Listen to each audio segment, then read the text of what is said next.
Tic tac, tic tac, tic tac.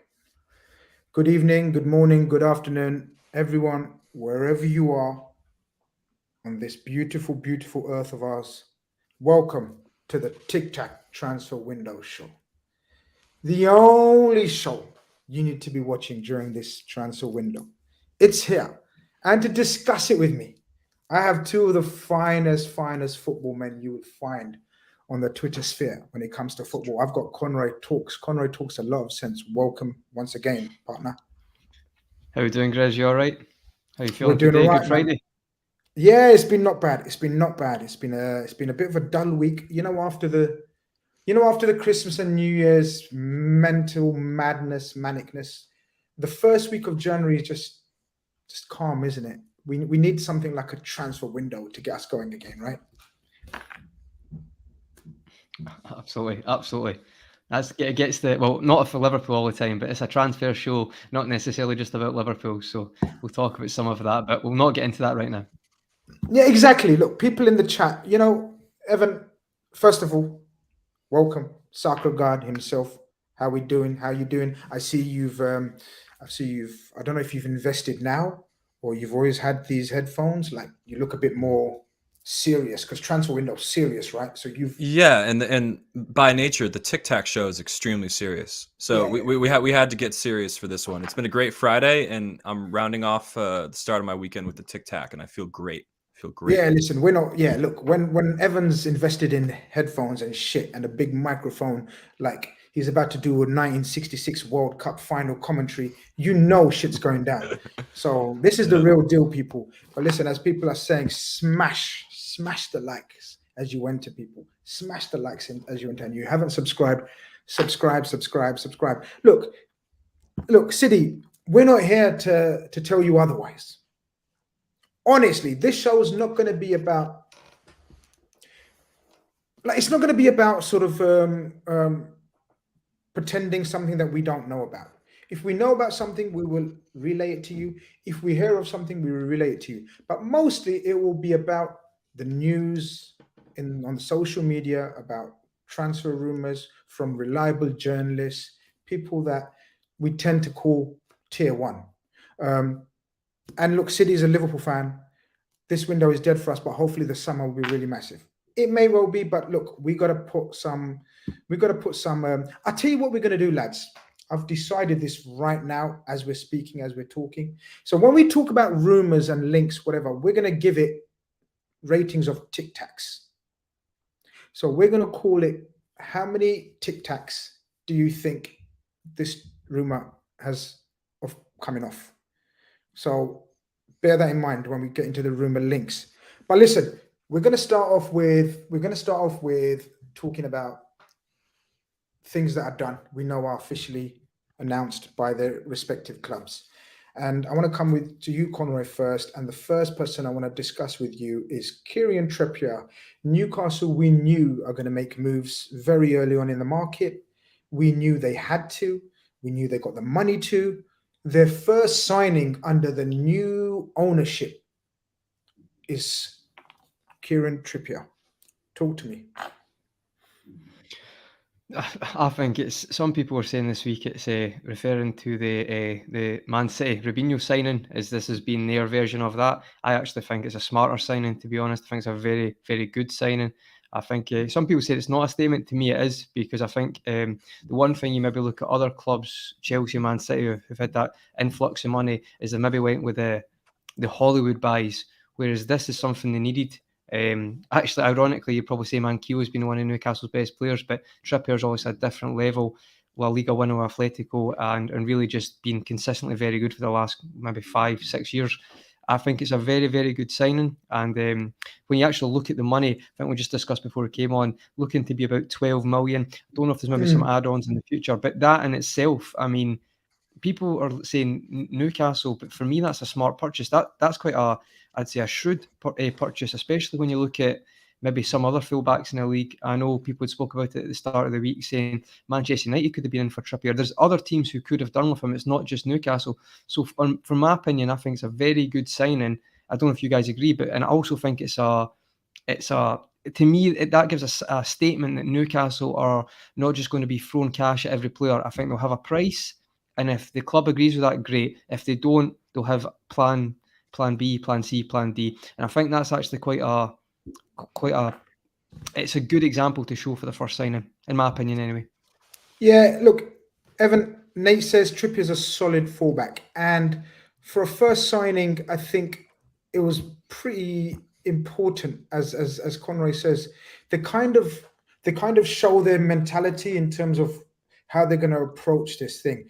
Like, it would have been easy, and they can easily go out and buy, I don't know, a winger who does loads of step overs and whatnot for 30 million, even if he's worth 10 million, because they can do that shit right now. But does it bode well for Newcastle fans that they've done what they seemingly need to do, as opposed to what every fan wants them to do in terms of fashionable techers player? Yeah, and I'm in agreement with Conroy on this. It falls into the category of shrewd, right? It's a shrewd signing. 12 million is very reasonable in any market, I would say, for a guy like Kieran Trippier. And I think what it speaks to is it's the perfect balance of a guy who can help them stay up right now. He's of a certain quality that he's a significant level above their current options. And it also bodes well for the future because, his age profile, he's a guy who probably still has 2 to 3 years left at the top level. He knows the league extremely well. He's a guy that's climbed the football pyramid extremely effectively, in my opinion. People forget, made his name making 145 appearances for Burnley. And so this is a statement signing in the sense that it shows that there's an active market for Newcastle right now. Because the big question was, who can they attract? What type of players are they looking at, and who's available? Because you can have all the money in the world, but if the players aren't available, then they're not available. So this is a statement in the sense that there are players that can help them right now that are available. So I think it's a really good move for them. Absolutely. And look, people are saying sort of, they needed him. It's what they needed. It kind of makes sense, that they build from the back, so to speak, Conroy. And this is another example of that. So David Ornstein goes on to report, I'm just waiting for Avi, Mr. Production team, who's head of Mr. Production in the background, to pull up, because we just pulled this up now. This was unplanned for. This is not on Avi. This is on me. We know they've got the right back, and now we know they need a centre back. And Mr. Ornstein himself, shout out to Mr. Ornstein, tier 1 journalist for The Athletic, reports that they're intensifying their efforts to sign both Conroy, Diego Carlos and Sven Botman. Carlos may be easier, but Newcastle won't pay silly money for a 20-year-old. Botman is top target. Badishei, who is the Monaco centre-back, I believe, is also wanted. We won't go into the striker midfielder, but again, huge sign of intent from Newcastle that this is going to be structured spending, this is going to be organized spending, and this is going to be like sort of what they really need. Absolutely. And also to add to that as well, Grizz, that in the space of maybe the last couple of days, it's like every time I look on Twitter or in sports news, it's another target that Newcastle are going in for.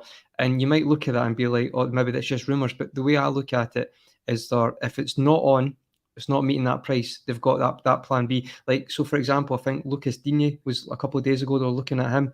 Doesn't look like that's likely. Look like he wants to wait for the move to Chelsea. But they're on it. They're not messing about. It's only January the 7th. And to me, it looks like the Botman, I've looked at rumours, like the Instagram, the like in different posts. Sometimes I don't look into that. But the actual rumours, it looks like that could happen. And if they can manage to get Sven Botman and Trippier in as well, that's some business. And then I know I'll talk about the forward line more later on in the month, but it's great business for Newcastle. It really is. We've got the original Mason Will, John Greenwood, with a super chat. It says, help CR7 forces me to put posters on his wall. Okay. And Wolves F1, who's a regular in the chat, sends a super sticker. I appreciate the support, my brother. It's mad. I mean, apparently this is just breaking news now, Evan, that they're trying to get both centre-backs, two centre-backs. Now, I can say from what I've been told, they also made an effort to sign Nat Phillips from us as well earlier in the week. We rejected a 7 million bid for him. I doubt they come back for more, but we weren't willing to prepare. We weren't prepared to sell him for 7 million. We'll come upon that. But these are both good centre backs. I'll tell you why. Liverpool wanted both. And we know our recruitment team, we know our analytical team is some of the best in the world. We may not actually dip in the market and actually get these players, but the ones we want are usually always good. Your thoughts on, let's start with Sven Botman. Sven Botman had a brilliant season 2 seasons ago, won the French league. Dutchman, tall, strong, elegant centre-back, I'd say. Big fan of his?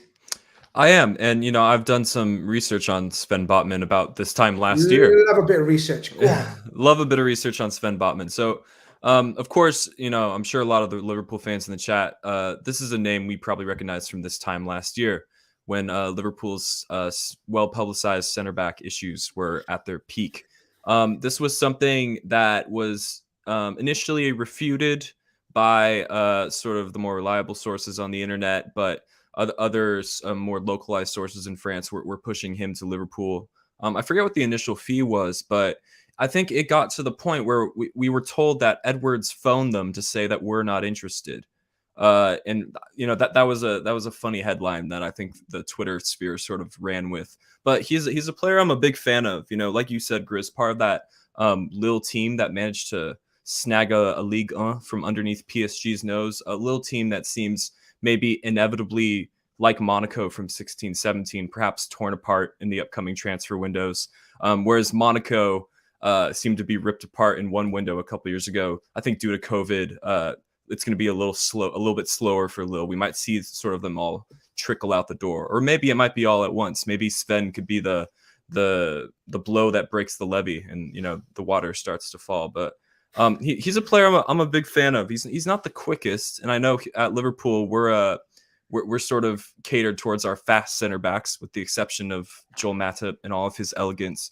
But I think Sven Botman falls into a really good sweet spot for Newcastle. It's future building, and like Trippier, he's a guy that's a significant upgrade on what they currently have. Now, I know he's not Premier League proven, and with all respect due to the professional footballers that Newcastle employ, I don't think it's that much difficult to be better than Kieran Clark, for example. So I think this is a really savvy signing for them. And the other name, Diego Carlos, at 28 years old, I think Newcastle would be wiser to target Botman, but they could end up with both because money's definitely not an issue. No, absolutely. And this is the luxury they have now. They literally can do what they want in the transfer market within sort of limits in terms of the caliber of player they can go for in January. And look, Wickety, help me, Conway, do something. Yeah. Wiki-tiki. Wiki-tiki is what I'm seeing. Wiki-tiki? Wiki-tiki? Yeah, the Wiki-tiki 123 says... Like WikiLeaks, yeah. He says, I think they're slightly jumping the gun for me. Carlos and Botman are playing Champions League football right now, Newcastle in a relegation battle. He applauds their intent, but says they should try to go for solid Premier League defenders. Is that a necessity for you, or do you think the caliber of player they're going for is it makes sense? I think that's it's a fair point. To be honest, but we'll say Wiki-tiki. It is a fair point. For me, you probably have a balance. Like as Ev said, Sven Botman's a very good standard defender. So if you maybe get him in, and let's be honest, Newcastle are probably going to go for 2 centre backs, most likely anyway. You maybe look to get another Premier League defender in. However, it's easier said than done, because sometimes that's harder, especially in January, especially in the Premier League. It's maybe not going to be as easy, and you've got that English tax as well on top of that. So they might look at that as well. I mean, just off the bat, both of you guys, what Premier League defender do you think realistically Newcastle could get right now? I know there's rumours about Nat Phillips would be the ideal one. The ones that we discussed, I'm sure we mentioned them a couple of weeks ago. One was Nat Phillips, and the other one was Tarkowski of Yeah. Burnley. Out of contract in the summer as well, I think. Yeah, I mean, look, if he's out of contract and you throw So- like you're looking to throw 30 million at these guys, you throw 30 million at Burnley, they're in no position to turn that down, especially if Tarkowski has made it clear that he's not going to sign a new contract, you know, and he's going to move on. Like 30 million for Burnley in the midst of a pandemic, I'd say they'd find that hard to turn down. Don't know what Evan thinks. I think it would prove pretty hard to turn down. On the flip side, it seems their Premier League survival seems to be hanging on by a thread. And although Burnley, no matter what the circumstances appear to be, although they never seem to get relegated, perhaps losing Tarkowski could be one blow too many for their survival hopes. But, you know, I back Sean Dyche to keep them up. The name that came to my mind when I was thinking of solid Premier League defenders who would be willing to play down a level from where they currently are for more game time. Had Kurt Zouma not just gone to West Ham, I think Kurt Zouma would have been a great option for Newcastle. But obviously he's just so he's not really an option. To be honest, I think Angelo Ogbonna, although he doesn't represent a future building age profile, I think he would be a really solid. I mean, he's a top of the table defender. I think he'd be a really solid option for them, and be interesting to test West Ham's resolve for that. Just before we very, very quickly move on, no, we've got a few things to talk about in terms of what we're talking about. Just very quickly, our resident Everton fan in the Liverpool chat, big up yourself, Stephen Richardson. Evening, guys. Should Everton lose tomorrow? Rafa gone. There you go. I love Stephen. He's brilliant. Our resident Everton fan. Brilliant chap. Yeah, look, Newcastle, we knew they're going to be the most active. We knew they're going to be the ones that are going to be flexing their huge, humongous muscles in this window and many windows to come. But it looks like they are building literally from the back and literally sort of securing a foundation where they can go move forwards. And there's no doubt by the middle of next week when we do another show, another tic-tac transfer window show, I'm sure we'll have some news of secured signings apart from Trippier and possibly names in the midfield as well. We're talking about another deal, and this one played with a few heartstrings, Liverpool related. The man himself, Phil Coutinho, is back in the Premier League, but he hasn't come back to Liverpool as some wanted him and some didn't. He has actually joined currently probably the next best thing, and that's Steven Gerrard and Aston Villa. Conroy, I'll start with you. Steven Gerrard apparently just had to make a phone call, and he was, he had Philip Coutinho wrapped around his finger. Just initial thoughts. How do you feel about Philip Coutinho back in the Premier League, first and foremost? Yeah, looking forward to watching him. Exceptional Premier League player. I mean, stats don't lie. 41 goals, 35 assists. Has that creative spark when you talk about just in general. And there's a comparison as well. It's only came in my head today through the other reactions to it. Would be Aston Villa. They've actually spent okay with the Jack Grealish money, but they're maybe still looking when Diaz not quite hit the ground running, and they're probably missing a little bit of that creative spark. So I think for the last 18 games of the season, to get someone in with his ability, listen, you might say it might not work out injury-wise, had happen, he's not been in the greatest form. However, I think it's working about, costing Villa about 4 million for 18 games. But see if in that time, if he can add to that already good start to Gerrard, I think it's probably worth the risk. I don't really think it is a risk, especially for Premier League money, to be honest. And I'm looking forward to seeing him, especially in a Gerrard system. I've seen a few today looking at the potential lineups Villa could have, and it does bring a bit of obviously competition to their team, but as well it's going to be very interesting to see how they employ him, because straight away I'm thinking, is he going to operate him in a free, or is he going to operate him as a similar to what he done in his Rangers team, where he used to have basically a 4-3-3, but your wing forwards could come and be two number 10s. He done that with Kent and Hadji. Or you could look at the option where it's kind of like a 4-4-2 as well with him wide. So it adds lots of options to the Villa team. And to be honest, my personal opinion, I think he's still a very good player. He's maybe not at the heights he was, but he's Premier League proven. I think he's got a great relationship with Steven Gerrard. I think we all know that.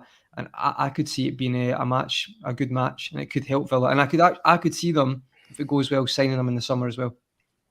Yeah, look, before we get into sort of in terms of how we think he will set up in Aston Villa, I was going to say Everton. Stephen Richardson's on my mind. Evan, how do you first and foremost feel about sort of this move? Was you in the camp of bring him home, or was you in the camp of pastures new, we've moved on, let it go?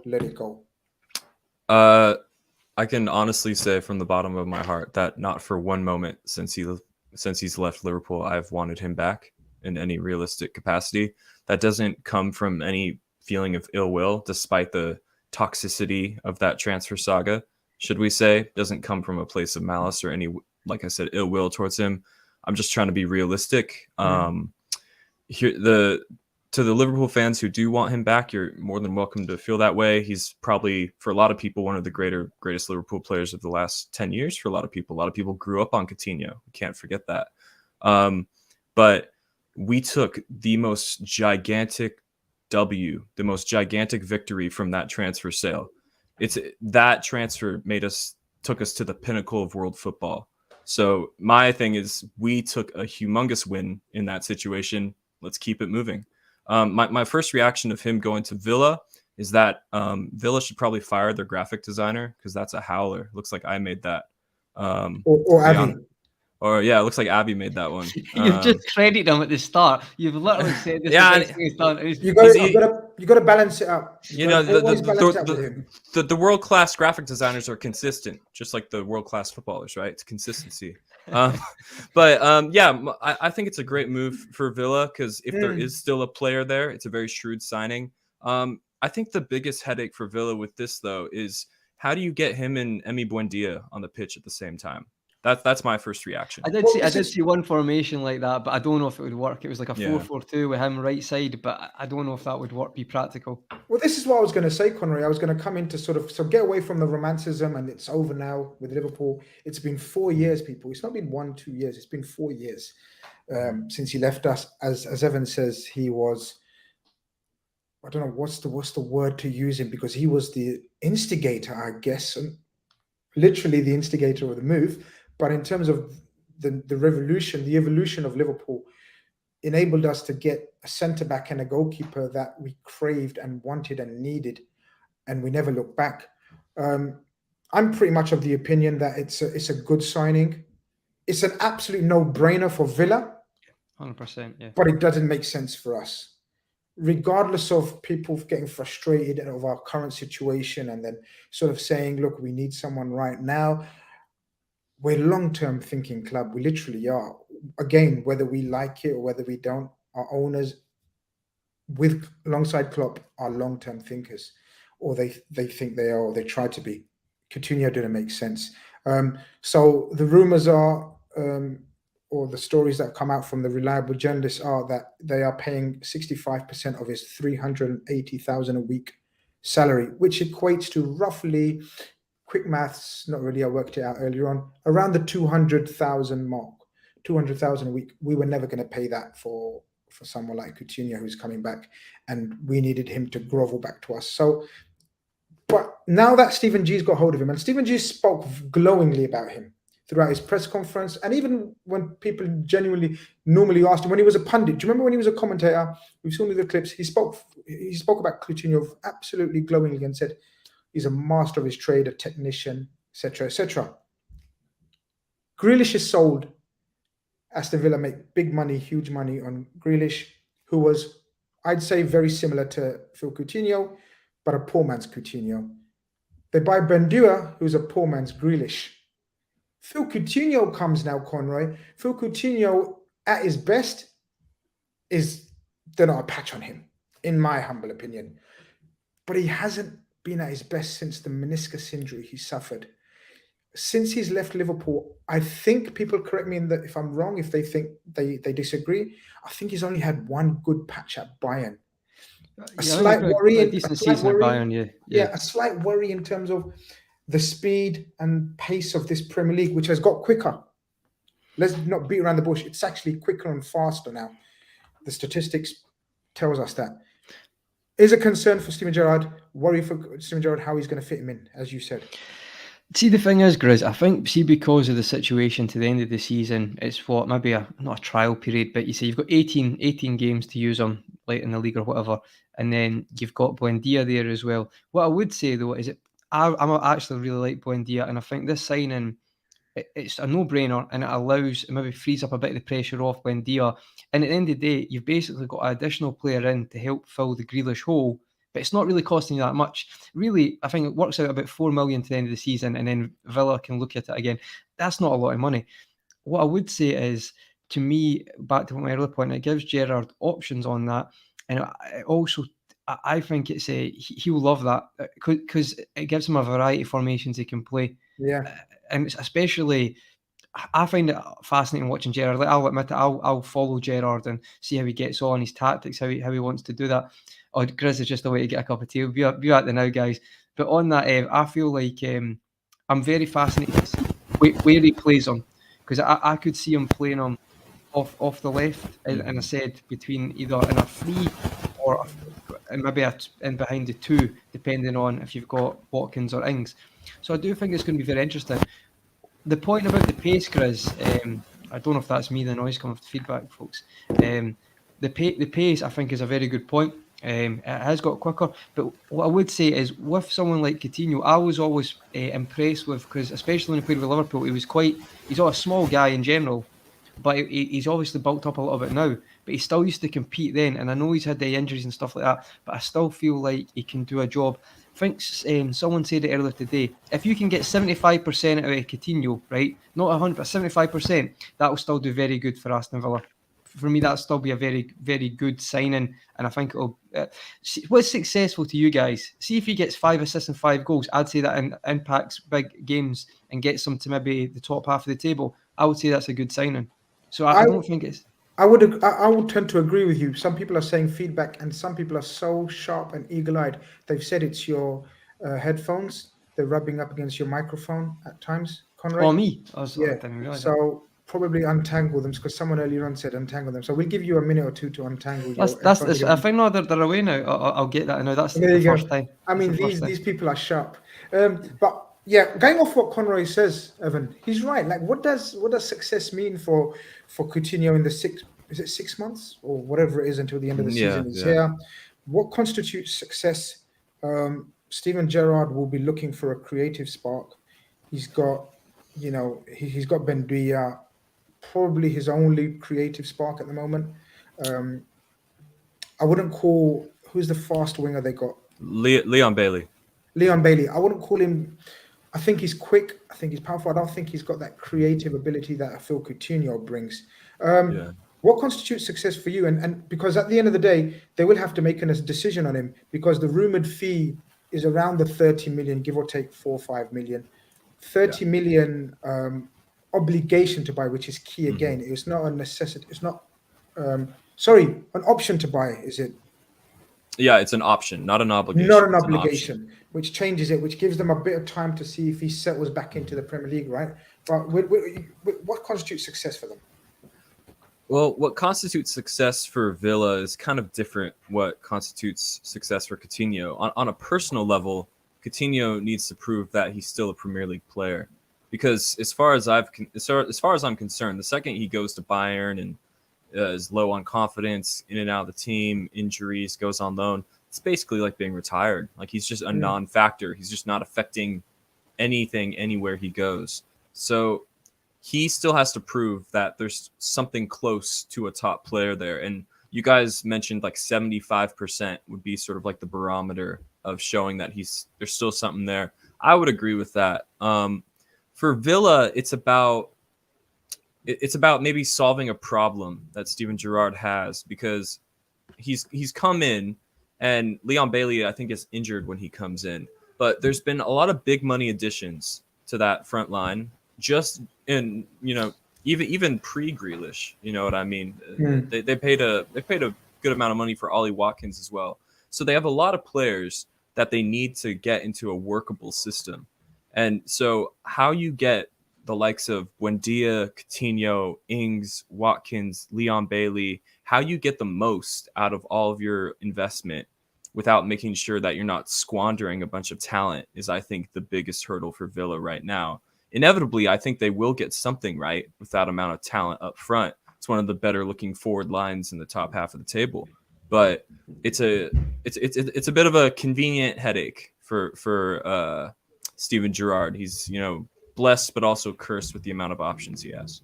And that's always a good place to be, right? Mhm. You know, have these kind of options, as you said. Yeah. It's a squad game now, though, guys. You know, it's not 11 players anymore. Yep. Where Villa want to go, especially if like Villa probably want to be competing in Europe, and to do that, you need the squad anyway.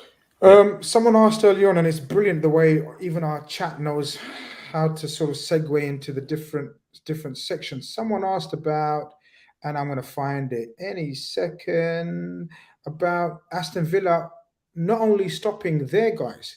Today, again, reliable journalists tell us that now they're going for Yves Bissouma. Ramesh Khalil, who's a regular in the chat, shout out to Ramesh Khalil. He says, Bissouma to Aston Villa discussed. Now, that's a serious option, right? That's a serious play he's going for there if he manages to pull this one off. I personally don't think he'll be able to pull this one off, but you can see, and I'm looking at it from, Conroy, I can't help myself, but I'm looking at it from Steven Gerrard as potentially, is that your microphone again or someone's microphone? I don't think that's me because I'm holding the wire here. Maybe that's what it is. I don't know what it is, but yeah, we're thinking Steven Gerrard possibly could be Liverpool coach in future years to come. I like his way of thinking. If he thinks Yves Bissouma is going to be his midfield general, right? Because, well, I think you know what I think of Yves Bissouma. Yeah, absolutely, Grizz. If they pull this one off, honestly, this is a Manchester City signing. This is Liverpool. This is like top echelons of the league wanting Bissouma, albeit like we know the background stuff. If that obviously whatever happens with that would change the outlook on it. But as a player, what a player! And I think especially his game against Chelsea at Stamford Bridge the other week, best player on the park, him and Cucurella.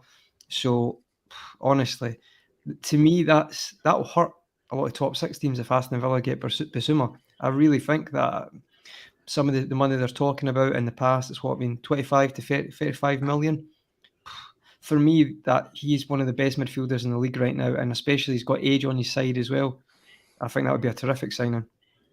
If they manage to pull this one off, Evan, and I don't think they will in this window, especially this window, but going forward, even if they manage to pull this off, surely Bissouma waits for a bigger club, right? I think that was the thinking behind him staying at Brighton another year, right? He sort of wanted more options, and Brighton wanted more of an auction for him. But like Conroy said, this is a top tier Premier League signing. This is someone that any team in the league would bend over backwards for. They really want him.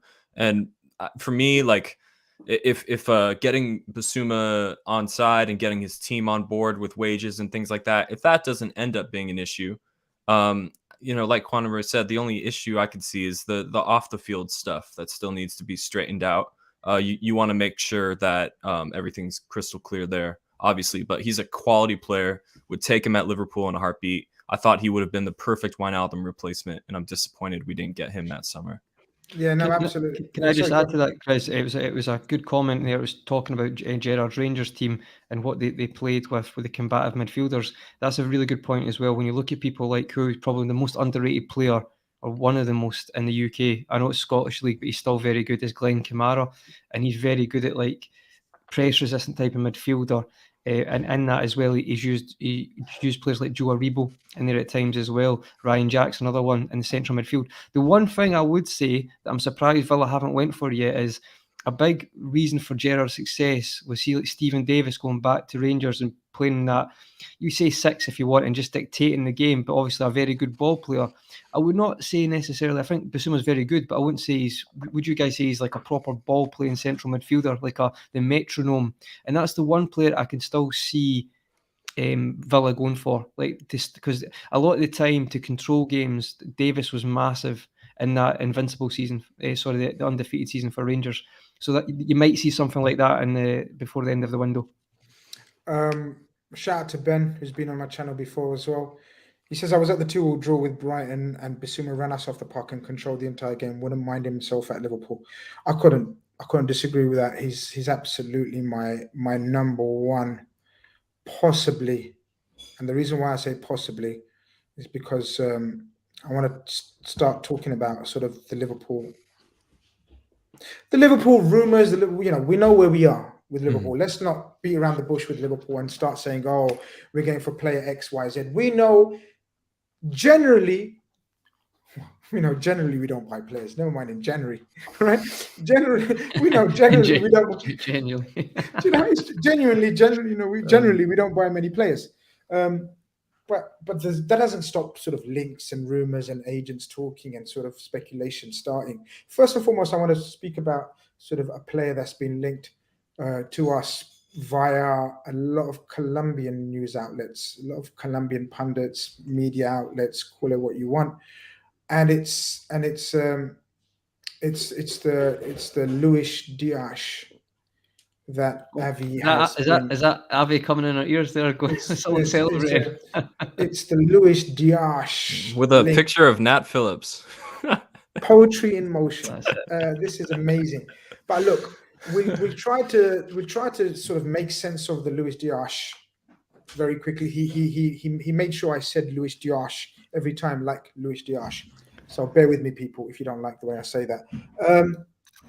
Luis Diaz has been sort of linked with us via a lot of Colombian journalists who are saying that talks are advanced and it possibly could be very, very close to being done. James Pearce this morning tweeted, actually done a whole piece on the links and obviously something else we're going to come on to, the man in the picture, and says that interest in Luis Diaz, Porto attacker is highly rated, but not the agenda currently. The asking price, 60 million plus, is too high for someone who would be a backup. Evan, I'll come to you first with this one. Which part annoys you about this sentence? Because there is something that annoys me straight away, and I'll ask Conroy as well. Well, actually, it might be too late for Conroy because me and you might agree, and we won't need Conroy's opinion. But is there something that annoys you just in the Luis Diaz bit? If there isn't, what do you think about the whole scenario? Well, just being Avi's friend, naturally, the concept of Luis Diaz just perpetually annoys me, just constantly, 24/7. So everything about it, Grizz. But on a serious note, the rumor does rub me the wrong way a bit. A couple of people in the chat have worked out what I was referring to in terms of the annoying part. But sorry, try not to look at the chat. I'm blocking out the chat. No cheating. What annoys me about this, other than it's a picture of Nat Phillips with 2 sentences about a different player? Forget the Nat Phillips. It's not about Nat Phillips. I'll give you a clue. It's not about Nat Phillips. Okay. So asking price 60 mil plus is too high for someone who would be backup. I'm gonna guess that's what you guys don't like, because perhaps there are people currently starting for Liverpool who would be challenged by the presence of Luis Diaz and could be looking over their shoulders pretty nervously. I'm guessing that's what you're gonna say. Absolutely. Okay, there we go. Sorry, before you carry on, that's exactly it. That's what annoys me about everything with Liverpool, is always connected to, oh, we won't pay X amount for a backup. But we will get onto that. I think we've got to, guys, there's nearly 300 of you in the chat. Like the stream before we continue. Yeah, we shout have out you guys. We have got a fantastic show lined up on Sunday where we will look at sort of the mentality behind transfer strategy as a club, Klopp, etc., etc. But sorry, Evan, I totally ruined your flow. But look, Luis Diaz as a player, Luis Diaz as an option, Luis Diaz as a price. What would entice you? I think we would have to be, given on what we know about Luis Diaz right now, I think what would get me interested would be in the 30-40 million pound mark. His release clause is 80 million. According to Pierce there, Porto would be willing to come to the table for 60.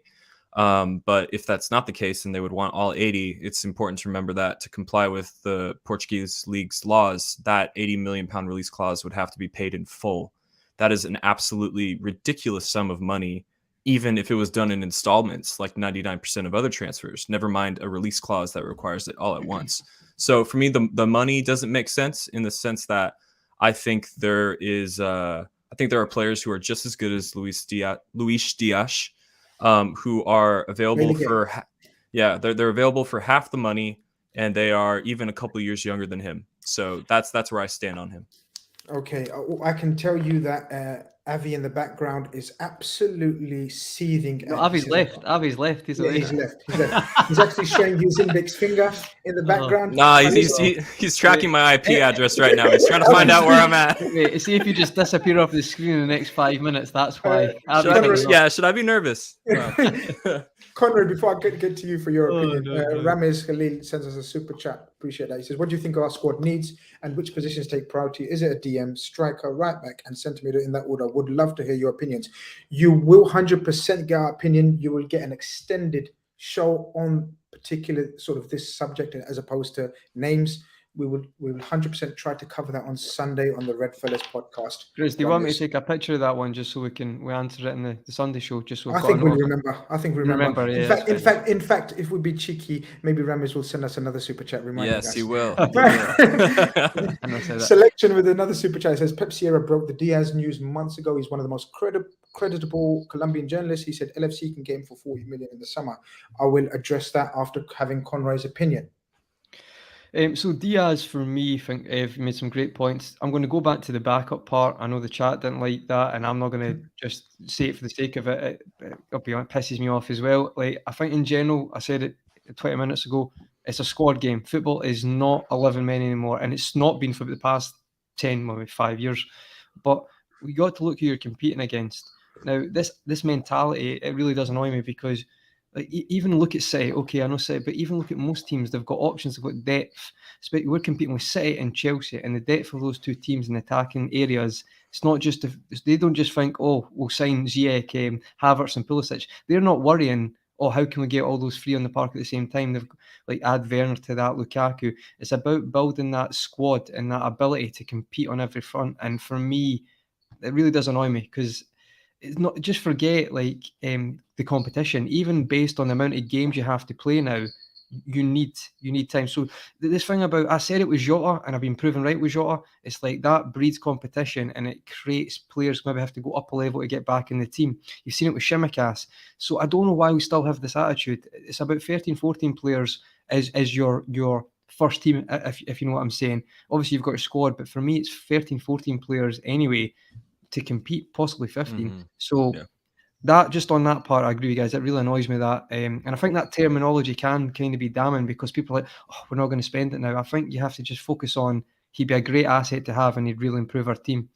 I do agree with what you're saying, Ev. For me, I think they've put the 80 mil to protect their asset, obviously. See, the thing is, see if they brought that down to about 40, 45, I think Liverpool would look into that. Like, I genuinely believe they would probably push the boat out to about 45. Maybe what was Jota again, guys? Was he about that? Yeah. About that. So see what they went to 46. Probably you're splitting hairs when it comes to that part. They probably would do that.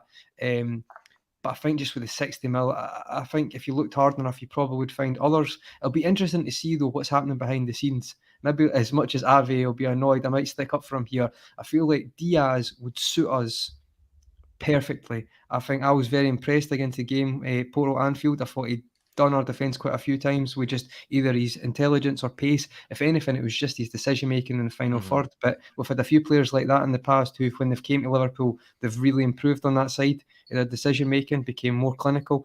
Even if you look at his stats now, I'm not going to be a stats merchant, guys, but I think I looked in, I done a bit of research before I came in, and last season, I think it was 14 goals he scored last season overall. But either way, it works. Right now, he's never been prolific before, but you can see he's adding the goals with the ability into his game. You can see if you look at maybe, I think previous 2 seasons before now, not last season, but the 2 before that, it was maybe single figures or just hitting 10 in all competitions. But I don't even think that maybe 10, 11. But now you can see he's adding more consistency and becoming more clinical, which I think is a good time to look into him. However, I get what you're saying, Ev. There is other players out there that some of the chat are suggesting, like Dan Juma. So I get it. I think if they lowered it slightly, we would be right in for him. Yeah. I think. Sorry, if Evan, if you want to come back with that, because I want to give my opinion on it as well. Sorry. I was just gonna say I agree with Conroy in the sense that absolutely there's players who would move for the same amount of money. They're younger and putting up the same prolific numbers in a superior league. So yeah. So selection with the earlier super chat that I already read out says Pep Sierra broke the Diaz news months ago. So, and I agree, he's probably one of the most reliable Colombian journalists. And what Pep Sierra has said is pretty much the same from what I've heard as well, that there is interest. I've actually got a tweet from last March where I first heard that we are interested in him. I didn't hear nothing after that, even though Mr. Avi was telling me every week about this fantastic player. He's grown on me. I think Luis Diaz is a wonderful technician.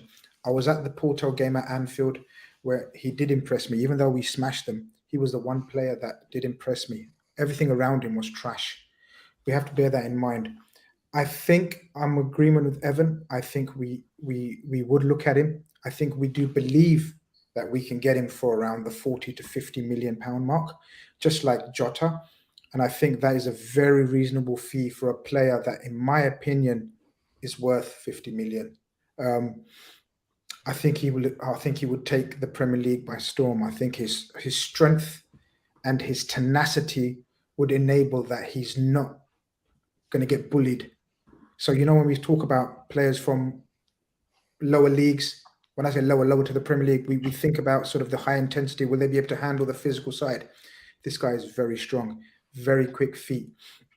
I was having a chat with a few mates, and I actually think he could be coached and progressed into very much like the Bobby Firmino role for us, because he has got the footballing intelligence that Bobby Firmino has. I believe he's a better finisher than Bobby as well. And that would be absolutely key in this formation. I think 25 is a brilliant age for him as well, because he's done his hard work in terms of another European club. I think he's ready to go up the next level. I also agree with Evan about there are possibly better options, better fits around that price where we may look at, because of the fact that they're Premier League proven. And we will go on to those names again on a different show, where we will focus on sort of positions and players that we could look at in those positions.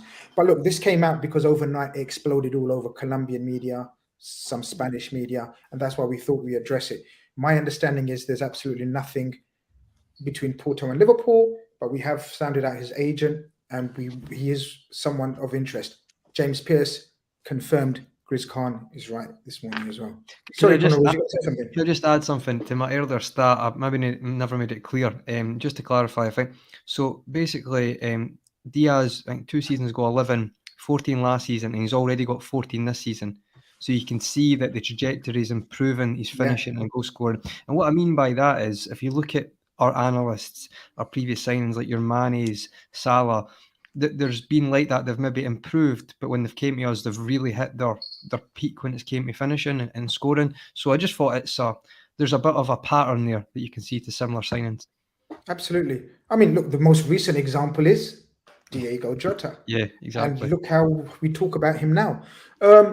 El Drago, love that name. El Drago 11 with the super chat says, I prefer a lot of players over him.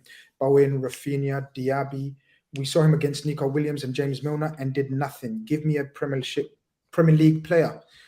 I would love to give you a player, El Drago, but at the moment, I appreciate your super chat. And we will discuss the many names and that you brought up there. Totally agree with that. In terms of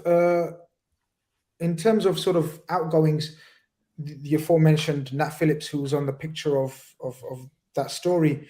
Nat Phillips, we know, has made it clear, Conroy, that he would try pastures new. if a bid comes in for him, I believe 3 Premier League clubs have made a bid for him. I believe those clubs to be Newcastle, that I said, and also Watford and West Ham. Watford and West Ham I believe 3 clubs have made a bid for him, but none of them have been sort of what we wanted or what we want from him.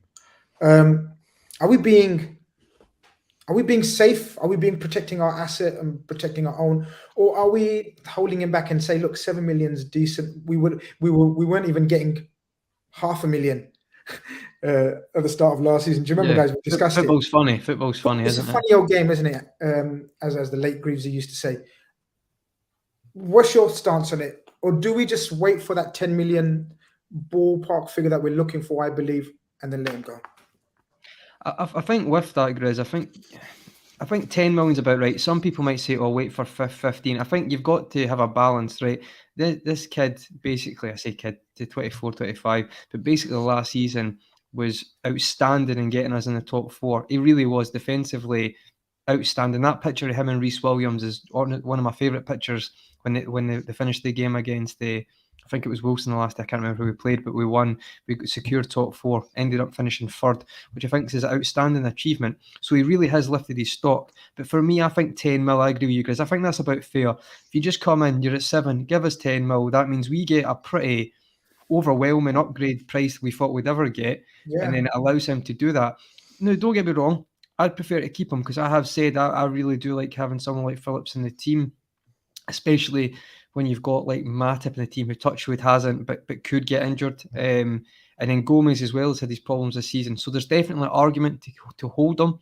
So maybe Liverpool are looking at that. Maybe they might set a price at 10 to 12. I know the chat says 12 to 15. Maybe they're setting it as that because they might want to play safe with they're just not even about money, just on their squad, because there's always the option that maybe Matip or Gomez could not be available for most of the season. So I don't know if there's a bit of thinking in it, but for me, if you get the right number, which I think would be between 10 and 12, I would let the guy go and do what he wants to do. There's not a lot of sentiment sometimes, but for me, he's earned that to try and carve out a long longevity, a long career in the Premier League.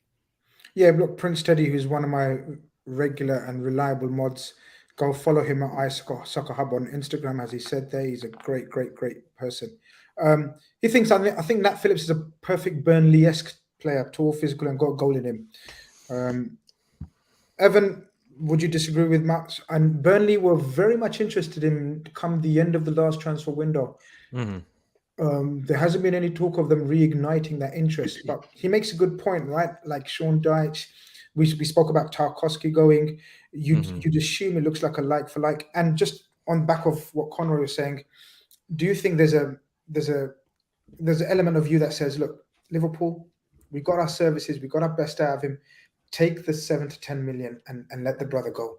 There is a bit of that because it's already such a great success story in football. A guy who was hours away from choosing to play D1 soccer in North Carolina is now looking like he's now looking like a Premier League player before the age of 25. So we've quintupled our investment. It seems like everyone gets to win in this scenario. And apart from the opening bid that you guys talked about of 7 million, I think it might just be sporting director 101 to know that when you have 3 clubs that have registered serious interest in one of your assets, you never accept the first bid because you're trying to prompt an auction. You know, that might just be like common sense. Might be the first thing they teach you at the Michael Edwards School of Transfer Dealings. So that's what I would suspect now. We're only 1 week into the transfer window. The clubs you named, Grizz, they got another 3 weeks to duke it out for his services. I think if we get into the double digits in terms of their evaluations for him, I think Liverpool would let go. And I think even Liverpool would let go at a lower fee in the interest of doing right by the player who did so much for us when we were in our hour of need. So all the best to Nat Phillips. I'm absolutely over the moon for him. And if he can end up at a now top 6 club like West Ham United after being valued at less than $1 million 12 months ago, that would just be one of those great heartwarming stories in football that makes you smile, wouldn't it? Spot on. Just very quickly, Big Energy, I've got your super chat starred. Don't worry, we've got it on our agenda. When we get to those stories that we will discuss them, and then I'll read out your super chats for sure, brother. I'm not ignoring you guys. While we're on the recently on the Diaz chat, I can read this one out again from Tony Tone. He says, I watch Porto games and this guy is weak. Any touch, he's going to ground. He's going to ground because he knows what he's one of those guys that loves a dive. But only Evan hates people that like that. You know, I'm all for that, man. Do what you got to do, brother. Do what you got to do. Just before we get in this, I'm just going to add something about Nat before we move on, because I know we might go into a conversation about Go on, that. I'm going to have a mini 12. Can I have one of those hero sizes? The really small ones. I'll have some pretzels. Saw Keith brought the cheddar. What is it? The cheddar ones. Just on the point in Nat, I think Nat deserves some credit about how much he's improved or shown that if you can get consistent games like last season, you can really develop. Because I remember against West Ham when we won, Newcastle, sorry, people saying this guy can't pass the ball to save himself, getting done by Callum Wilson. But he had a run of games, got his confidence up, he kind of felt part of the team, felt he deserved to be there. And you can just tell, I actually think genuinely his ball playing ability has got a lot better. The Milan game is the proof in that. He really is decent. I'm not saying he's like he's Van Dijk on the ball or Matip, but I do think it's definitely improved. So I understand the Burnley comment and I completely get that. But for me, I could see him going to like a Brighton or a West Ham. Like I could see him getting on the ball on a Graham Potter side or a Moyes and actually playing out from the back. Where I never thought I would say that. So fair play to that guy. The improvement has really been phenomenal in the sense of I think he might be one of the most improved players from one game in the same season till the last game where you're like, wow, amazing. So I hope I'm really rooting for him, and I think all the chat said, I think most of the Liverpool fan base will be rooting for him as well. Like he'll go with a lot of affection. Absolutely. I'm showing a bit of favoritism here, and I'm reading out Big K's super chat before anyone else's. But it's my show. Could be a different account. Like Keith's quite popular. I can do shit like that. It's my show. But he's giving you a bit of insight into what we could have on Red Fellas on Sunday. Heyo. Jared Bowen propaganda incoming, he says. Here we go. Get the spaces on. Heyo. Get the spaces on the night. So Selection says, appreciate the super chat as well, Selection brother. Think we should sell Phillips for 7 to 10 million. If you look at what we paid for him to what he had been offered, that's 4 times the investment return. Take it. I genuinely believe that we will, by the end of the window, have an offer that we may not 100% agree with, but what Conroy says, we may think, look, it's time. Also, come near the end of the window, we'll have a fair assessment of where our centre-backs are in terms of fitness as well, which is crucial, right? If it's 1 million off it, like I can't see us. I know it's a lot of money in real terms, but when it comes to football, I can't see it. If he wants to go, I could see it happening. As I say, personal opinions, I would love to keep him, but if the guy wants to go, give him that. He deserves that. Yeah, Rodney fights back with the anti-Diaz shout about he's weak. He says Diaz is not weak. He's South American thing about buying free kicks, etc. He'd learn his league. He'd learn in this league. And look, intelligent players usually do. Another outgoing, unfortunately, possible outgoing that we need to discuss is Lord Divock himself. Evan, I'll come to you first. Reports coming out that Newcastle are interested in him. And today we've read more reports that Fenerbahce are interested in him. There seems to be confusion about sort of the state of his contract, the length of his contract. From what I'm led to believe, the length of his contract is in effect, even though it says ends this June, in effect, the player and the club have an understanding, and the agent, that it will be extended by 12 months, which means any clubs like Lazio, Fenerbahce that think they are trying to agree a free transfer are wasting their time.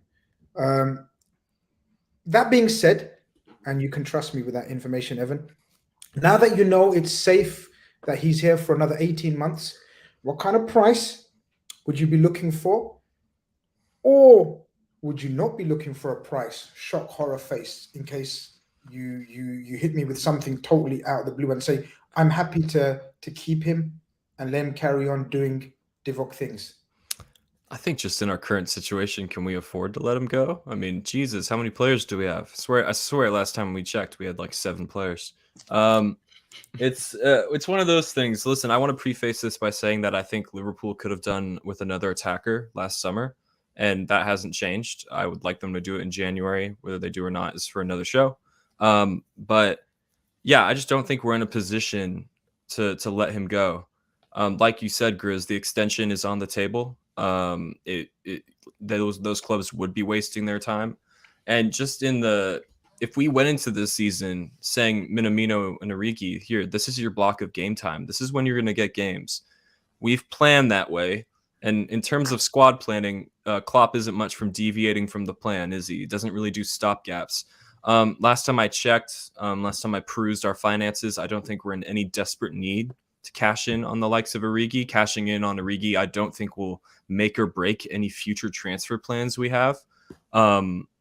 Especially seeing as maybe the time for his peak value has come and gone. So I think as much as I'd maybe wish we were in a different situation with our attacking depth, I think it's in our best interest to keep him in January because there's game time coming up and looks like we're still in some domestic competitions as well. So yeah, I don't think we're in the position to let him go. We're not in a position to let him go, and I don't think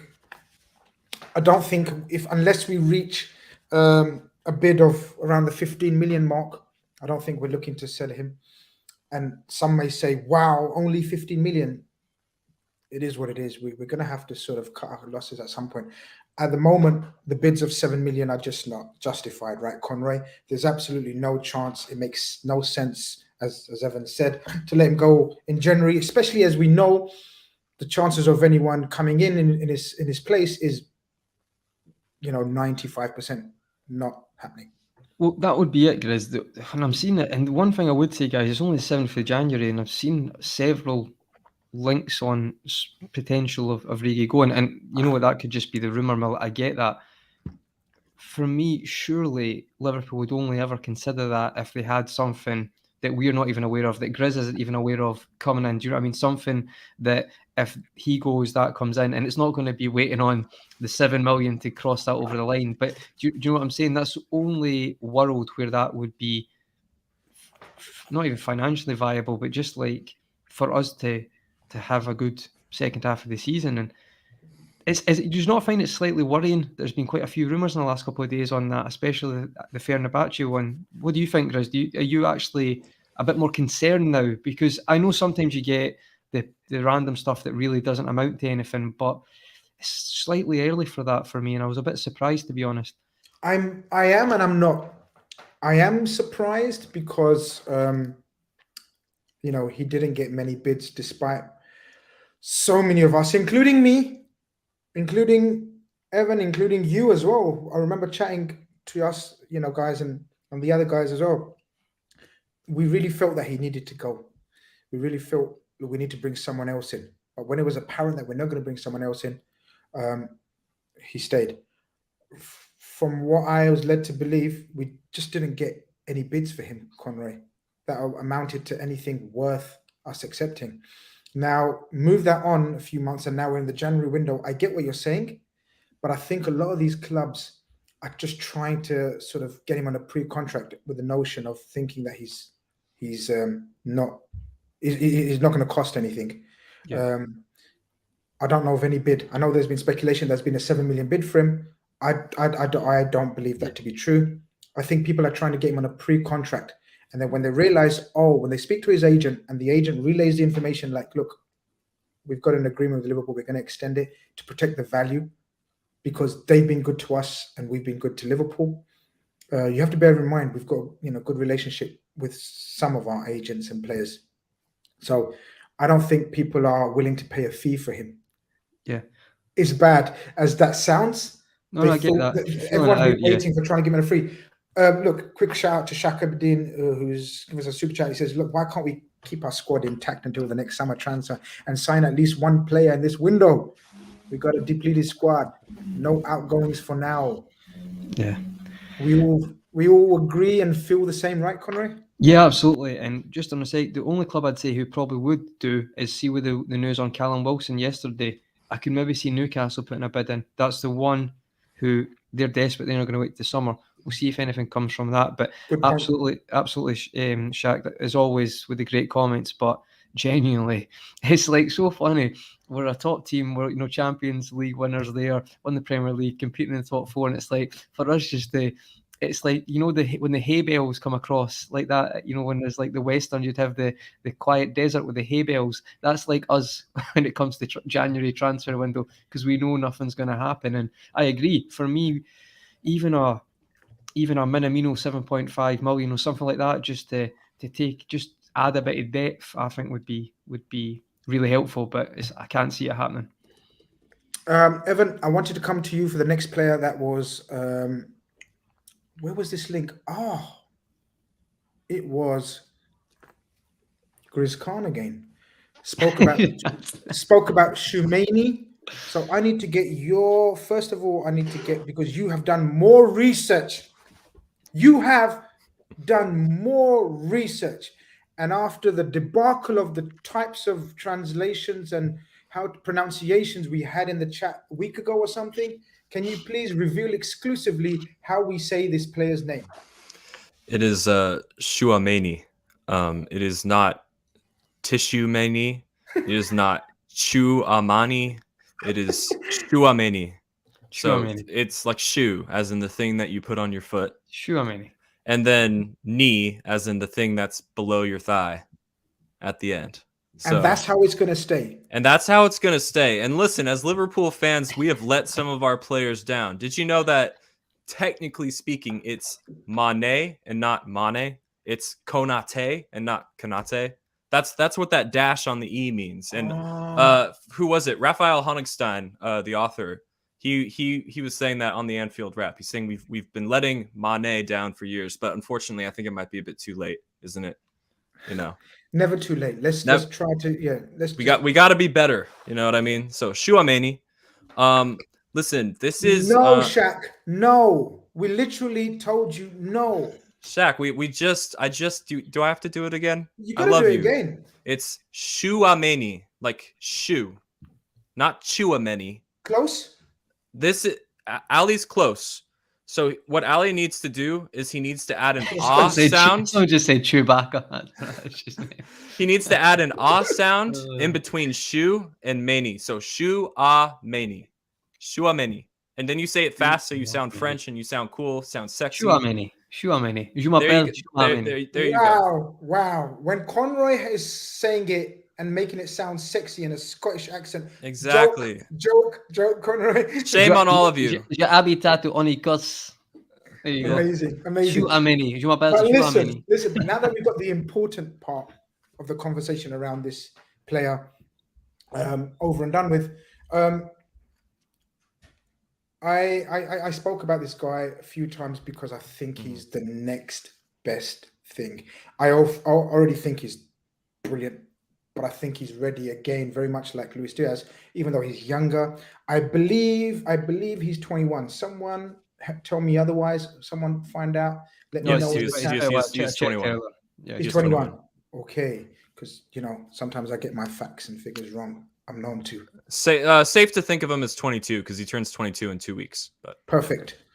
I think this guy is destined to be an absolute juggernaut in midfield. Younger than Bissouma. Obviously, we've spoken about Bissouma. He'd probably be my number one. A lot of talk about Bellingham. We will discuss him later in the window for the summer and whatnot. This guy, when Monaco were dumped out of the Champions League, I really thought one of the big boys is going to come in for him. And I was praying it would be us. At that time, I didn't hear of any Liverpool interest, even though... At that time, I was told that we've just scouted him, looked at him. This was when they were dumped out of the Champions League stages, guys. Can't remember what month that was. Today, what would it have been? It would have been... Was that a month ago or a month and a half ago? I get kind of mixed up when the Champions League... it was before. It was before. Yeah, I remember because who was in their group? Was it Shakhtar? Wasn't it? Their It was group in the after early them? stages, man. It was, oh, it was qualifying because he scored. He scored Qualifying. in one of the qualifying games. He did. Thank you. Apologies. Yeah. So it was a few months ago. Come on, man. Put some respect on my information. It was from months ago. No, but I believe you. I get mixed up with the dates. But today, tier 1, again, Mr. Ornstein. Wow, Mr. Ornstein is the news and the star of today's show. He's the guy. He says, along with Man United and I believe Chelsea, Liverpool are also in the hunt for this Tchouaméni. Conrad, if this happens, I'm pretty much as excited as Avi would be for Luis Diaz.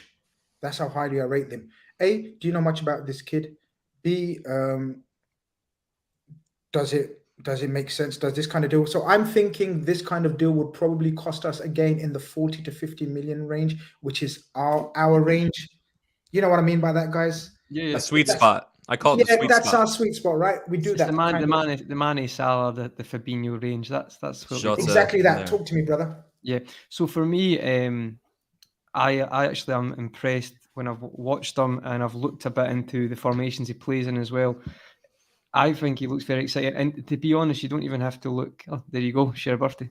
Brilliant, ice cold. Amazing. But the thing is as well, Grizz, sometimes you can just look at the constant reaction by rival fans or just the constant football media chatting about the level of this guy. When I've watched the stuff on him, to me, he looks obviously very good at tackling, press and slide tackling, as well as I actually been impressed. He's actually got a decent strike on him as well. And you can tell that he can play balls through slightly well now, but you can tell that will improve. Like most players, probably like a fellow player who played there, Fabinho, even though he was at right back when he was at Monaco, you can see when he's came to Liverpool, he showed that side of his game. You could possibly tell that you could see that Fabinho being at that club, he may have seen him play a fair few times growing up.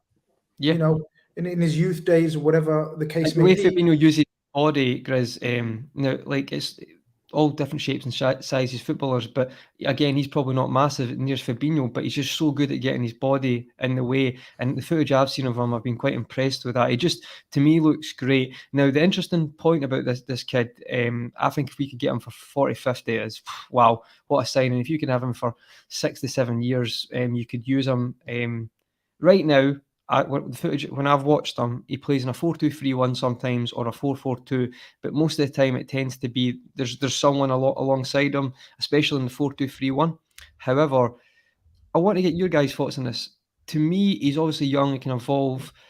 Do you think if you buy him straight away, it's a number 6 position, or do you think you can operate him and playing in at 8 as well, but then also cover for Fabinho?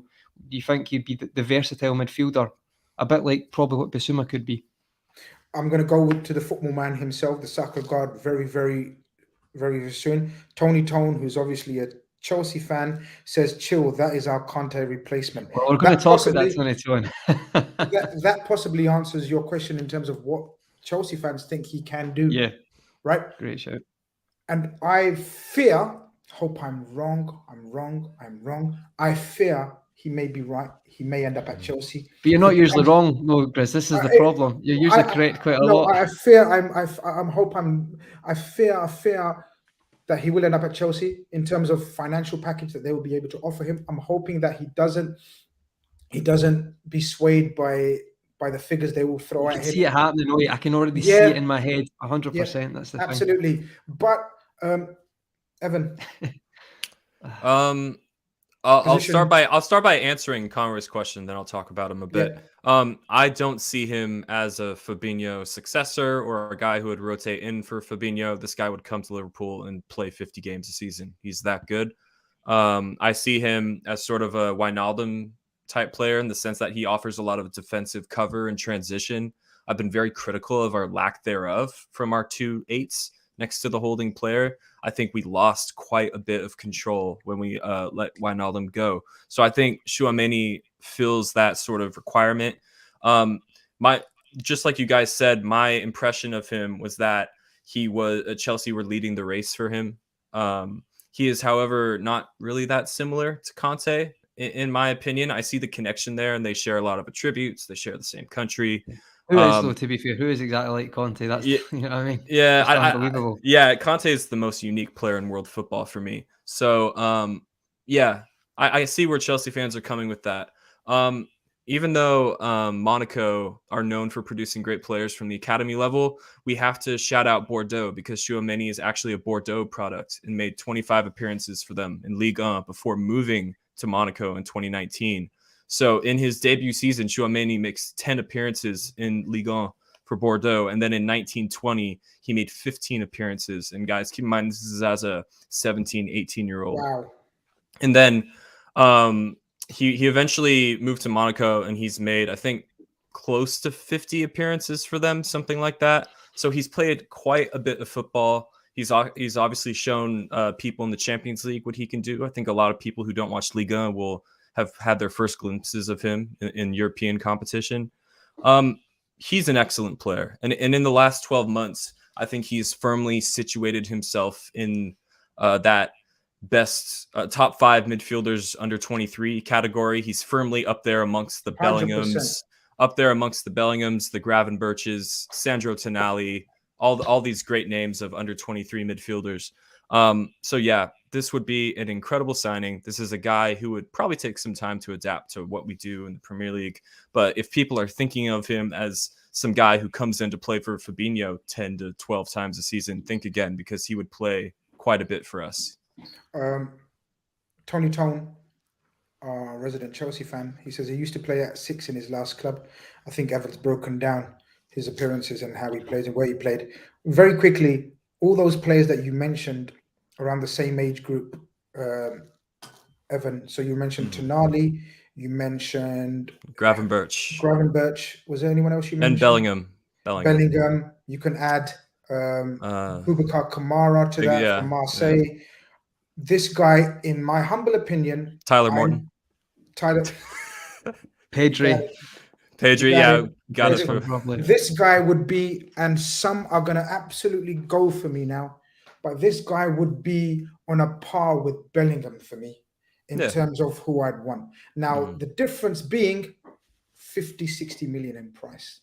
Yeah. So that's what keeps me going, that we may make a concerted effort, because as much as we want Bellingham in the summer, it will be one fucking hard task trying to prize away Bellingham from Dortmund, especially they know they've got Haaland money banked to wherever he goes, right? So it's very difficult to prize away 2 main assets from a club, and we know that how hard they are in terms of when it comes to negotiation. If we weren't to be able to be successful in terms of Bellingham, out of all the other players that Evan mentioned, wonderful players in their own right, absolutely wonderful, and it's subjective in its opinions, Tchouaméni wipes the floor with them. That's just my 2 pence on it. I think you're right. Real quick, I just want to say, people forget that so much of what Dortmund's valuation of Bellingham is knowing that he's English, wants to go back to England, and everyone and their mother in England wants him. So that's, for me, that's 30 to 40 of his transfer valuation right there. So if you take that away, Bellingham is kind of more in the price range of the other ones. It's just the nature of who he is and who wants him that's driving that price up. Connor, was there something that you? No, I was just going to add on the recent times when I've watched him as well. He can play on the right hand side and the left hand side when it's maybe the 2 in midfield, and that kind of adds to Evan's point as well. If you talk about the Wijnaldum, that left side, he can play on both, and you can see his qualities on both sides, which I think is actually a skill as well, because we've seen some midfielders we have when they go over the other side as an 8, it can maybe be not as beneficial. So I think that's another quality from him. But I will add as well, Pedri's probably the best young player. He literally won the golden. But different. I get that. Absolutely different. Yeah, absolutely different. That's a Spanish-esque type of absolutely player. I'm not going to argue with that in terms of, look, but he's a different type of player. Yeah, I like this shout, guys. I like this shout. 40-year-old Virgil says, looks like a young Pogba. I'm sure he means playing style-wise. I like this shout because Pogba started off as a very technical, deep playing, box-to-box, energized young central midfielder. I think Tchouaméni is more of a tackler and has more of an aggressive side to him than Pogba. And I think Pogba's more creative. but I think Tchouaméni could reach those levels in terms of Add that to creativity his game. Yeah, and I think so. experience. Yeah, I think that's not a bad show. I like that. It doesn't look a million miles away when you watch the stuff he's trying, like he's shooting. Obviously, to be fair to Pogba's ability is ridiculous. I think maybe the biggest issue is the consistency, but I absolutely can see that comparison. Another good shout, just to one of the comments, I forgot the name, but it was a young Casemiro as well. And I like that be shout. honest, I saw that's that a as good well. shout as well, yeah. But what I'm saying is it's like there's a variety of shouts there, so that probably just shows you the standard of potential this guy has got. So the chat is always great shouts. Mac one, I'm gonna mod you again. I done a clear up of the mods. I know you're a regular in the chat, and I also know you're a regular, absolutely moaning to shit about. Well, look, we're not saying we've signed all these players and we are. That is absolutely the best way to deal with it. Just wait for them to hold the shirt, and that's when time to That is believe the it. best We comment. all agree 100%. with you, Mac. You know, we all agree with you, brother. Stop spamming the chat. We're not signing anyone. We're not signing one. No problem. But we got to discuss things, brother. We got to discuss things, as Avi would say. There's another chat that I need to. Where's this one? People are saying I'm butchering his name again. Can you confirm that we are not butchering his name anymore, please? To be fair, Grizz, I think you did revert to the old pronunciation briefly there. Briefly. It's okay. It's okay. See, this is part of learning, right? You don't learn unless you're definitely not coming back on that, mate. all of us are gonna mess it up. Joking. Probably. Absolutely. Yeah. Absolutely. Okay. I forgot as well. I'm probably shit, man. People are saying People Yeah. are saying I've butchered it within minutes, man. Shit, I'm so sorry.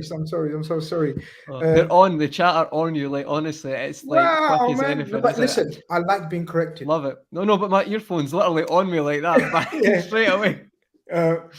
Tony Tone tells us that Fabregas said he can play as a 6, 8, and a 10. Wow, that's some reference, right? From Fabregas. Guys, I haven't even noticed the time. We've been going on for 1 hour, 20 minutes. We have got a couple of super chats that I want to talk about and touch upon as well, because Arsenal Football Club have suddenly become relevant in the world of Premier League. Couple of results here and there. Arteta is the man again. Again, David Ornstein has confirmed huge interest in Guimaraes. Avi is saying something in the background, probably to me. Guimaraes, I'm sure Evan hasn't done any research because I didn't prep him for this one. And Vlahovic. First, I'm going to come to Evan. Vlahovic, someone that I know very close to the Arsenal people, also told me about a week ago that Arsenal have made the best financial offer to Vlahovic, but Vlahovic is just not interested in them, unfortunately. Talk to me about Vlahovic. Talk to me about, does he suit Arsenal, and then just touch upon Guimaraes as well as a package, because we're running out of time. Gotcha. I think the funny headline that was going around Twitter for a while was that Arsenal are calling, but his agent just isn't picking up, and I thought that was hilarious. But as a player, Vlahovic, I mean, he seems to be setting the world alight in what is admittedly a bit of an average Fiorentina team. I think in terms of getting him, not only are his agents and his camp proving to be difficult, but Fiorentina's owner, the valuation of him seems to be getting difficult as well. He had some pretty strong comments about Vlahovic's future and just what it would take to pry him away from Fiorentina in the summer, never mind mid-season. He's a really good player. The guy he's standing next to, Erling Haaland, is not the worst comparison in the world. Not that that's the intention of the picture, but just in terms of what type of player they are, skilled big man. He's got the speed to go by you. I think it's absolutely the perfect comparison. Yeah. I think if you had to make one just off the top of your head, that wouldn't be a bad one at all. So yeah, I think that would be a good move for Arsenal. Whether it suits them, I don't know. That's really hard to say. I think finding out what Arteta's identity as a manager has been a bit difficult to figure out at times during his brief Arsenal career so far. But maybe once he gets the players he wants, we can see that. But you're right, Grizz. Apparently, they're the big spenders again. They've spent quite a bit of money last summer and looking like a lot of money this window as well. Bruno Guimaraes, part of that Brazilian contingent in the Lyon midfield, along with Lucas Paquetá, they seem to be doing pretty well for Lyon. I know that I think he's 24, so he represents. Yeah, he represents a sort of a good age profile. I've been unconvinced by Thomas Partey so far. Whether that's because Partey is playing with midfielders that aren't up to the standard, I'm not quite sure. But regardless of how I feel about Partey, what's clear is that I think Arsenal could use another body like that in midfield, and he seems to fit the profile of what they're looking for. Yeah, I pretty much agree with you. Everything that you said there in terms of both players. Vlahovic, I know you're a big fan, Conroy, and I Yeah, know you're a big fan I of am. Liverpool adopting.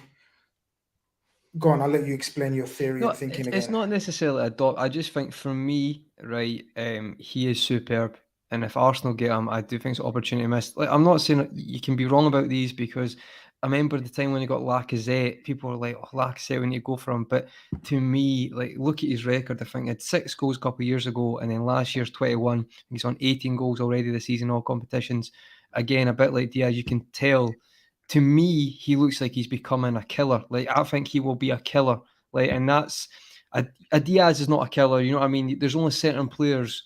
It's obviously why they get paid the most. But if you're an absolute clinical killer, I think he has the potential to be that. I'm not saying he's there yet. I'm a big fan. I think he can also add a lot to his game. He's not just going to be like up there and the long ball. I think he can link up, and I think that will improve as well. And I think he, to me, I see a lot of potential in him. And for Liverpool, like we'll maybe have a bigger video on this, but in the group chat we said before that I think we've got the two of the best fullbacks in the world with the best crossing ability, yet we don't have a proper number 9. And when I say that, I don't just mean like Andy Carroll. I mean someone who can link up but can be devastating in that 9 role. And like Jota has been amazing, don't get me wrong, but I mean that presence. And to me, I feel like we could. It's not chucking what we've got out, but as we said before, guys, it's a squad game, and I feel like see like a Manchester City, I could see them going for someone like that. They will probably. I know they've probably won the league last year without a proper striker, and they might even do it again. But to me, I feel like he is a killer, and he's someone that I feel like we could really use. And his style of play, I think, could work with us, so we could still be part of that. The patterns they play, but really offers a different dimension. How many times do we watch a game where like Sicky scene, we can't beat a team, can't break a low block, and then a cross comes in, and then do you know what I mean? Like there's a presence there. There is games like that. So for me, we'll go into more details, and we can have maybe a show on that at one point, Grizz. But I think he would be. I really want him at Liverpool. I can't see it, of course. We know we're going to say that, but I think if Arsenal get him, it would be a really good player. However, though, if you make a really good point, it's like strange because the way Arteta plays, I could still see it working out though, because they do tend to get a lot of crosses in the box with someone like Tierney, and then the right back is Tomiyasu.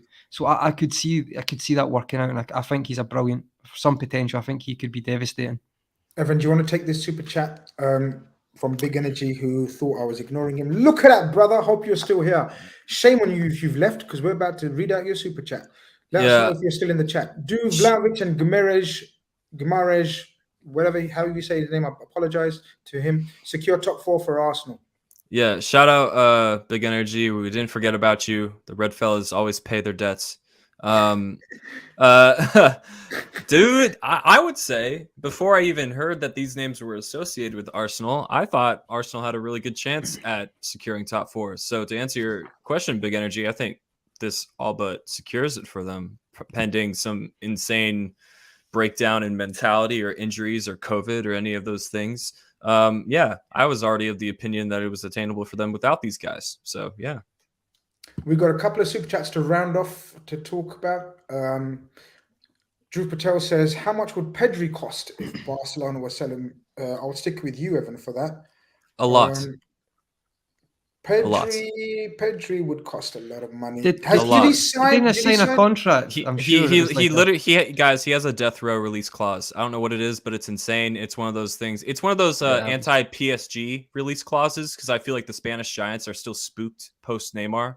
So it's probably not a contract release clause that'll ever be touched, but it's just there to make sure that PSG don't start. I heard a rumor. See Gavi, the 17, 18-year-old Gavi. I heard apparently there's a potential you could get him for maybe 40 million because of the way his contract's set up at the moment. I don't know how true that is, but again, in fairness to Barcelona's academy, they still do bring some excellent ball players. They really do, because the Spain's in the next couple of years, I think, are going to be very good again. If you look at the standard of their youth players.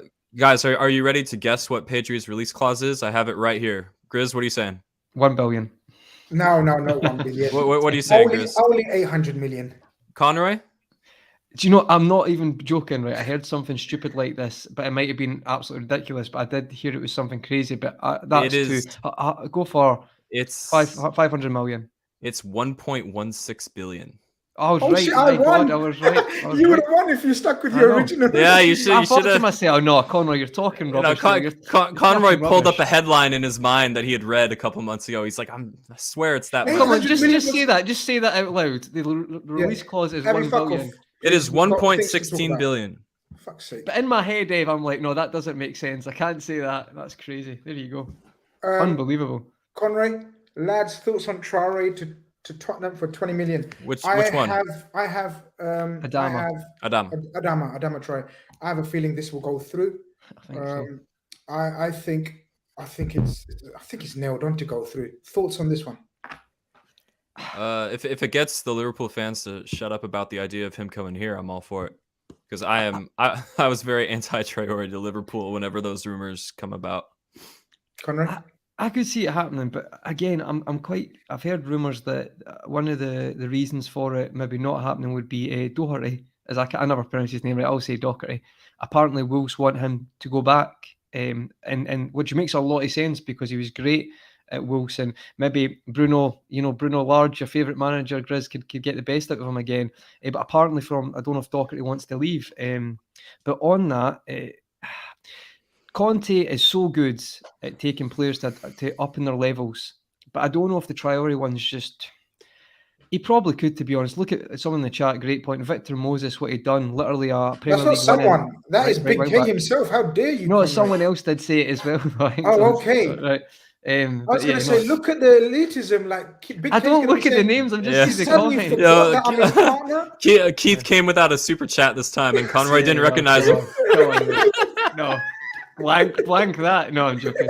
But what he done with Alonso and Moses, Conte, you know how much I rate him as a manager. I feel like he'd 100% get him to play him at right wing back. You would think so anyway. I could be wrong, but I think he would do that. I think the way Conte is, I always relate it back to the Italian team in the World Cup, was it, or the Euros, when he had Graziano Pella and Giaccherini literally playing at a different level in that team. They were magnificent and only got knocked out in penalties by Germany. So I think he has the potential to do that. I know you think it'll work out. I'm kind of maybe 70-30 with it, Grizz, because I just think Traoré might be the most frustrating player in the league. So with that, it might push Conte's brilliant management. He might not even be able to do that, but we'll see. Yeah, I mean, this will be the ultimate test of Conte's man management. He's taken Victor Moses. He's taken Ashley Young. Who else has he taken? Guys, Alonso was the best left back. Well, Alonso's decent, but he was good under him. But as you said, this is his litmus test. This is the ultimate test of his coaching ability if he can get a tune out of Adama. Drew asks Evan. No, he doesn't, but I'm going to ask Evan. Drew asks Evan. He says, appreciate the super chat. Pedri, Gavi, Nico. I don't know how Barca do this. Too good. Any ideas how they do this? Just generations and decades of building a culture in coaching. I don't know. It's something that is like bigger than football when you think about it. How do Chelsea have the best academy in England? Well, it has a lot to do with like socioeconomic things, where they're located, geography. So the same has to be said to Barca as well. It's something that's way bigger than football. And I think it's drilled into them as well. It's drilled into that style of football, like short spaces, bang, bang, bang, keep the ball, and then obviously, like, there's a lot of coaching, and I feel like you can just tell, like, there's that academy, they've brought so many, and I think they'll continue to do it. Ironically, see, after the obviously the financial mess they've got themselves in, they're probably going to just have to go back to the basics of their academy, which, to be honest, it might work. It might work because they've just taken out, right, you're not actually good at that anymore, so just like bring back the players you brought in, and it might, to be honest, guys, I watched Pedri in a semi-final was man of the match. I think he gave the ball away in extra time against Italy for the first time in the full game, playing through balls, unbelievable. So obviously it's a culture, Ev, that's a great point, because you could have all the ability in the world, but obviously there's something in the mentality of those players to go into that massive game and be like, no, I'll just pop it. And it's fascinating, and it's so ironic that it might actually work out, them not actually having the financial power anymore, or financial gain to get other players. But we'll see. Izzy, big up everyone. Hopefully I'm not too late in the stream and there is still more to talk about. Unfortunately, you are too late in the stream. We have near enough covered, I think, guys, pretty much everything that's happened in the world of the transfers on the amazing inaugural first episode ever of the Tic Tac Transfer Window Show. Hope you try get a catch up of it, Izzy. It's been a fantastic show. Obviously, the guys made the show, but I'm sorry, the chat has made the show as well, guys. Like, they are the real stars of this show. It's been fantastic having you all in here and speaking and telling us how to pronounce certain names and what we should know about ages and positions. It's a learning game for all. Just pull me up there as well, Grizz, because I forgot Pedri is from Las Palmas. Apologies. Yeah, I'm getting mixed up because Gavi's from the Barca Academy. But fair, great shout, but unbelievable talent. Absolutely spot on. So that's why they're so quick, Grizz. Fair play. Yeah, absolutely. And guys, now that I've given you all the big up and love, can you show some back to us by just liking the stream? I mean, that's all I ask for in return. Just like the stream. Hope you guys have enjoyed the first Tic Tac. Tic Tac. Tic Tac. Got to say it 3 times, people. That's when the magic comes in. Yeah, got to hammer it in. Yeah. Exactly. Hope you enjoyed the first episode of the Tic Tac Transfer Window Show. We will be back for regular shows. I'm not sure at the moment if it's going to be twice a week or once a week, but leave comments in the chat if you want it twice a week. We will do it twice a week. If you're saying shut up, Grizz, once a week's enough, we'll do it once a week. If you say shut up, Grizz, don't do it, I'm going to ignore you and block you. But listen, we move Avi, hopefully in the production in the background's here to hit that intro. Conroy, Evan, I'm seeing you guys in a bit. People in the chat, we see you very soon. We out of here.